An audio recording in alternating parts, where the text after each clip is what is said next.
Hi there guys, I'm Emma and I'm doing a very, very special video to get to know the wonderful Jack. So this video is all about Jack's story. We met back in December at a party at Winter Wonderland, and Jack told me a little bit about his story, and I felt genuinely really quite inspired by what Jack has managed to achieve at your age. And I think it's really important for us to be able to have a little chat with Jack and learn a little bit more about his story so we can understand how did he get here. To start this off, I kind of want to hand it over to you, Jack, really, to just explain a little bit about your story. So obviously the main thing that we have to address straight away is Jack is Mr World. That is correct. Yeah, that's amazing. Yeah, it's cool, eh? So Jack won Mr World back in 2019 in August? Yeah, August 2019 in Manila. So I'm the first British winner of either Mr or Miss World, and I'm the first, me and my sister are the first brother and sister to have entered Miss and Mr World. So my sister was Miss England in 2013. Yeah. And she competed in Miss World in Bali the same year. And she got top 10. Wow. I bet your mum was so proud, wasn't she? Yeah, it was really, really huge news for my family, because those last 6 years, you know, there were talks of, oh Jack, you know, you should enter. So I entered Mr Hertfordshire in 2017. Yeah. Hertfordshire girl as well. Do you know what, I entered Miss Hertfordshire this is going to make me sound quite old now. I think it was like 2008. My nan gave me the pamphlet for it the other day. Really? And yeah, I look really young in that pamphlet. I loved it. It was such an amazing experience. You enjoyed it? Yeah, I loved it. It was unreal, like to perform on a stage in that sort of context was incredible. There were so many people that were there. It was unreal, but I can't imagine. I remember how I felt when I went to Miss Hertfordshire. I cannot begin to imagine what it's like to do Mr World. Yeah, I mean, you kind of have to start somewhere. It's a cliche, but you have to build up that confidence, because the first time you did it, I bet you were really nervous, right? Yeah, 100%. Yeah, whereas when I did Mr Hertfordshire, I was also really, really nervous. But by the time I had, you know, watched my sister over the years, and she gave me a lot of really good pointers as well. So by the time I kind of got onto the Mr England stage and then Mr World stage, I felt so at ease and relaxed and confident. And I kind of felt like all my preparation had been done by then. And it was too late, you know, if I was to rock up to Manila and think, right, I need to start preparing for Mr World, it would be way too late. Too late, yeah. So for me, the main purpose of this is, and a lot of this I genuinely don't know, loads and loads about your story. Obviously we've spoken before we started filming, but I want to know, like, where did this all start? So young 10-year-old Jack, where did this all start? So this all started really when, I think as early as I can remember, I wanted to be an inventor and an engineer. So I remember I was sat in a B&Q car park with my dad. And I remember being just so young, I must have been like 6, I think. And I said, like, Dad, I want to be an engineer. And he was just like, okay, son. And then I was just, my whole childhood has been revolved around like building Lego and things like that. And I was just always so fascinated. I used to build like motorbikes and RC cars and bikes and things. So I was always surrounded by that. I had like a real boyish kind of childhood. And then, so I read engineering at university, fast forwarding a little bit down the line, and then graduated with a degree in aerospace engineering. And then, which was... I mean, you can't even like gloss over that, but I did a degree and that was really tough, and my degree was nowhere near anything like... That's incredible. Where did you study that? I did my undergrad at Kingston. Okay. It's a university that's really strong in aerospace engineering. So, and they had a professor there that was a really big aerodynamics kind of researcher in the industry. So I thought, wow, I really like aerodynamics, and you can you can use it to like build, you know, spaceships and aircraft and Formula 1 cars and road cars and things like that. So if you had to explain aerodynamics to the kind of mere mortals of the world like me that don't know loads about engineering, what would you describe it as? So you're understanding how airflow works and how it reacts with a like a wing or a fuselage or anything. So it's and it's really stochastic, which means that it moves in really random ways. And it's really hard to be able to actually understand and kind of compute it, to be able to know that, oh, okay, well, that's, you know, it's creating this kind of effect on the wing. It's a huge field, but it's just trying to understand airflow. Yeah. Wow, that's so. Yeah, I bet that must have been quite interesting then to learn about that. So did you always know that you wanted to go into that aspect of engineering? Yeah, I was just fascinated because it governs. If you try to design anything that just travels through air, which is like any kind of transport you can think of, or even space, you need to go through an atmosphere at some point. And it's what makes the saying, it's not rocket science, true, because it's so difficult. Really? You can't really stop learning it because it's just so complex. Yeah. And I find it fascinating. So. Okay, so moving kind of through that part of your journey in life. Yeah. So you obviously have had a fascination with engineering your whole life. Yeah. You grew up in Bishop Stortford, is that right? Bishop Stortford. In Hertfordshire. And you have gone to school, gone to university, you've done your degree. So how did you go from getting a degree to becoming Mr World? So I worked as an engineer for a few years. Like really fast forwarding now, I worked in an advertising company. I kind of used that. The idea was that I used the experience I've got with numbers to kind of apply them to a different industry that I thought was like quite a cool thing to do, to work with like big cool brands and work in London. So then my sister obviously was, when she was Miss England, when she was competing in Miss World, I was still working as an engineer, and I didn't think that it would be kind of accepted in an environment where like the average age or the average kind of like engineer in the team that I was working in was like about 45, so you know 45-year-old males, of which you wouldn't think are necessarily going to be kind of accepting of someone who has gone into this competition that first of all they don't really know much about, and they think that, I just thought it wouldn't be good for my kind of like reputation, so I didn't really consider it until a couple of years after, I kind of thought like, I really shouldn't be not doing this. The reason I should be not doing this is not because of what I think other people will think. Yeah. Because I think if you have the confidence and you do what you feel is right, it makes other people follow you. You become a leader when you do that. Yeah. So you have to think, okay, I'm going to follow my heart and do what I think is right, and people will respect that. And rather than kind of thinking that, oh, you know, that's not very good for your reputation, that's kind of only in your head. No one ever even said that anyway.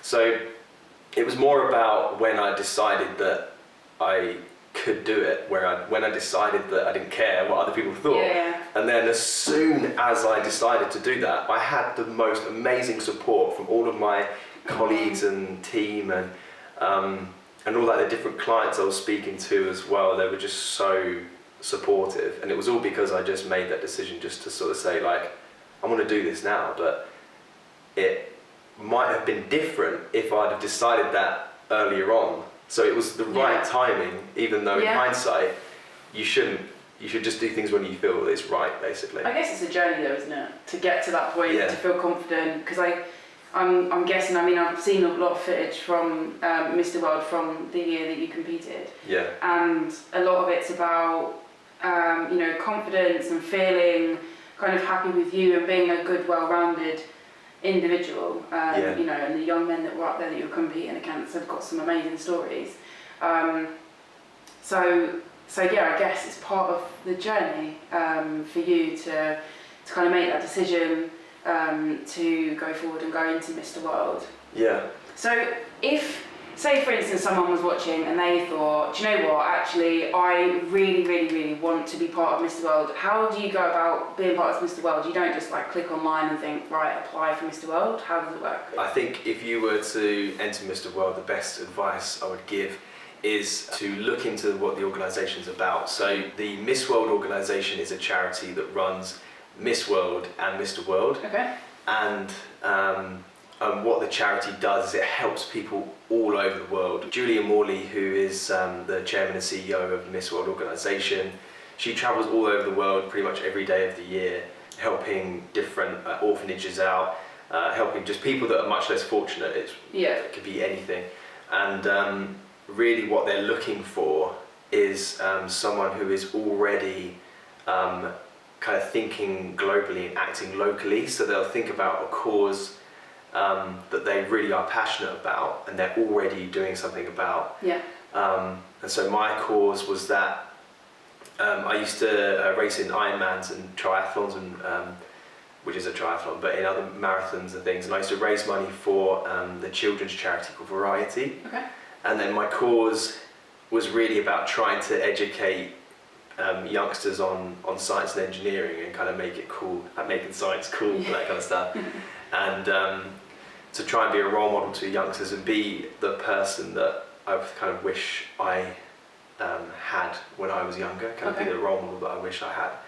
And every single person that goes through the whole process of becoming Miss or Mr World is already doing a lot of that, and they have usually come from a completely unique background. There isn't really a template as a winner. So I think if you were to try and enter it, I think one, you should realise that it's like the chances of actually winning are incredibly slim, and do it for the journey rather than necessarily trying to win. You should just do it because it will bring out the best in you if you try to do that, because they are trying to find people who are incredibly well-rounded. So you'll be judged on you'll be judged in different rounds, and then your score at the end of that then determines how well you do in the competition. And on the final night of Mr World, if you manage to get that far, you know, they have, you know, a few Q&A questions, and they'll just try and find a little bit more about you, and you'll be expected to be quite confident on stage. But you can't really just go from that, you can't really go from to becoming that confident without kind of having a bit of practice. And you know, they'll judge you on your talent. They have a talent round. There's a sports round, which was they had us doing running, swimming, long distance running as well. There was basketball, and there was some sparring as well. So I've done karate. I used to do karate. I used to do so many things. Honestly, I used to compete as a swimmer as well. So I kind of felt pretty confident, and so I managed to score in the top 5 for each round, but I didn't actually win. I didn't win any of the rounds. The closest I got was coming second in the talent round, but they're looking for people who are well-rounded. So if you if you go in there and you've got something that's really, really unique, they'll really like that. So it was the first time a rocket scientist has entered the competition. So but I hadn't done modelling before, so if there was any kind of round that required me to sort of wear an outfit and try and be judged on that, I kind of wasn't really knowing how I performed. And I managed to get, I won the best in barong, and the barong is like a, because the competition this year was held in Philippines, or last year, or this time round was held in Philippines. The traditional dress for a guy, formal dress, is a barong, which is like a nice silky shirt. And I thought it looked ace, I thought it looked really cool. And I ended up actually winning best in barong. And then I thought, wow, I wasn't expecting that. So I have like the best in barong medal trophy on my shelf in my bedroom. Next to the Mr World one, which is pretty good. And then there was also, came second in the talent round, but then the other round, I guess, was to judge you on your appearance, because the competition isn't about your appearance, but this was a sponsored round by a brand called Bench, and it happened to be a beachwear clothing kind of round. So we were walking in these swim shorts, and I got chosen as top 5 And I just thought, wow, that was really cool. I think because I try and keep fit, so they'll try and look for people who are trying to become the best version of themselves. And if one of them things is that you're trying to be healthy and stay, kind of fit, then that's a positive thing. Yeah.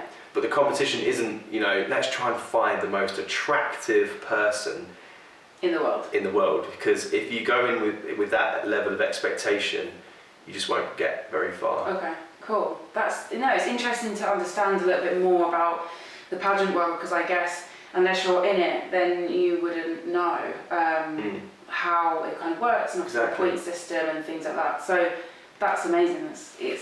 It's really cool to kind of hear, and obviously I'm sure that your mum is so proud. Yeah. That her son, who's a rocket scientist, has become Mr World, which is pretty cool. So I guess kind of moving forward from this sort of point, we've spoken obviously at length about Mr World, but it's talking a little bit about kind of what happens now. You've been Mr World for 8 months. Yeah. What's life like as Mr World back in the UK? It's quite cool, because I basically landed and then I was on Sky News, and I did some press in the Philippines before I left, and then came back and was on the local and national news talking about the competition, because it's the first time a British person's won it. There hasn't been any other time to really sort of say, oh, this is a story, or this is someone talking about Mr World. It's kind of the first time, so I had to really realise that I needed to explain a lot about what the organisation was. But it's meant that I've worked with some cool brands and getting, like working with suit tailors and like some running gear brands and things. And then I'm doing, using my following to influence and help kind of showcase brands that are up and coming. And I'm getting a little bit more into modelling, and but I really want to get into acting and presenting. Because I just really love kind of acting and things. So it's another thing that I just really like. So and I really want to be able to present on a show where I can talk about science and technology, because I think I'm good at explaining something technical to a youngster or just people that aren't necessarily got 3 years of education in that particular subject. So I really hope that I can get into that. Yeah. I'm sure there was a program, like, we're about the same age. Do you remember there was a program called How? Was it How? Back in the day? And they explained how everything works. BBC show. Yeah, do you remember that one? I think you'd be good for that. Something like that. We should bring it back. Yeah, maybe we should. Yeah. If anyone's watching from the BBC, How? Yeah. That's really cool. It's so nice to hear kind of where you want to take it. I think obviously when we met and we spoke about the whole Mr World competition, I thought that was amazing, but I find the rocket scientist part of what you can bring to the role as Mr World really impressive. And obviously from in a world where we have lots of influential people, from my perspective, I think you're such an incredible influence on young people. So I think the key thing for me in all of this, in all these sorts of videos that I'm doing now, is to find influential people that are doing, you're kind of in the nicest way possible, kind of a normal guy from a similar part of the world, both from Hertfordshire. You're a normal guy that's done something absolutely extraordinary, and I think that's amazing. And I think there definitely should be more people like you that have got such a well-rounded education, and that you've taken what you've got and you're able to share that with other people. So I think the question that I want to ask you is, and it's a question that I ask myself quite a lot, is that are you a person that 10-year-old you would be proud of?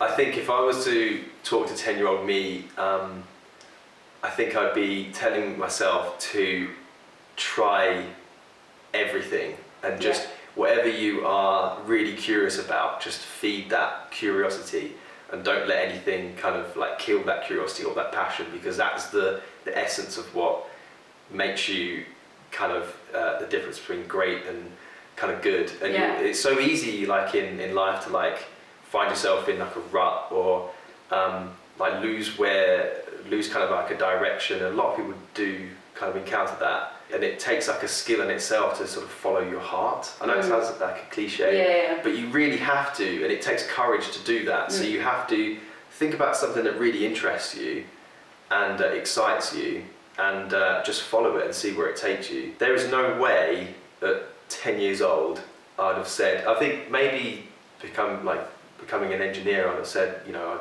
I love it that much that I'm going to do that, but I wouldn't have said that a lot of the things I've achieved would have been a goal. They've kind of just been things that I've just experienced through trying to, like, working hard. It takes a lot of hard work, but following your heart and have the courage to do that. Because going back to the decision to take part into Mr World, I didn't do it earlier because I thought it would be, I worried about what other people thought. And as soon as I just decided I didn't, it not only was just an achievement, it was also a lesson to learn to sort of say, why did I even like decide not to do this because of a situation that wasn't even real in the first place? So I would just say, try everything, follow your heart, and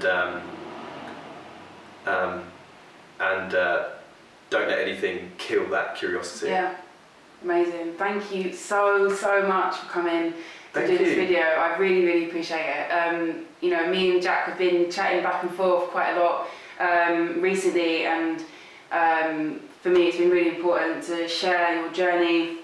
I definitely think in this day and age there's certainly not enough kind of really positive things going out about young people, and I think it's important that we share the wonderful side and the hard work that goes into becoming, you know, a well-rounded individual like you. So thank you so much for coming. Oh, thank you very much. And yeah, thank you so much for watching. I really appreciate it.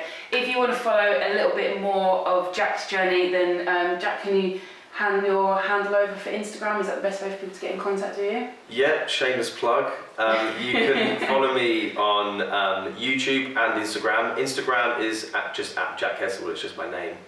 And my YouTube blog, which has just started, I'll be talking more about my journey and the other things that got me to where I am today. So if you want to follow that and you want to know more about it, then just the link will be below. Yeah, we'll put it below somewhere, or maybe at the side, or below. Both.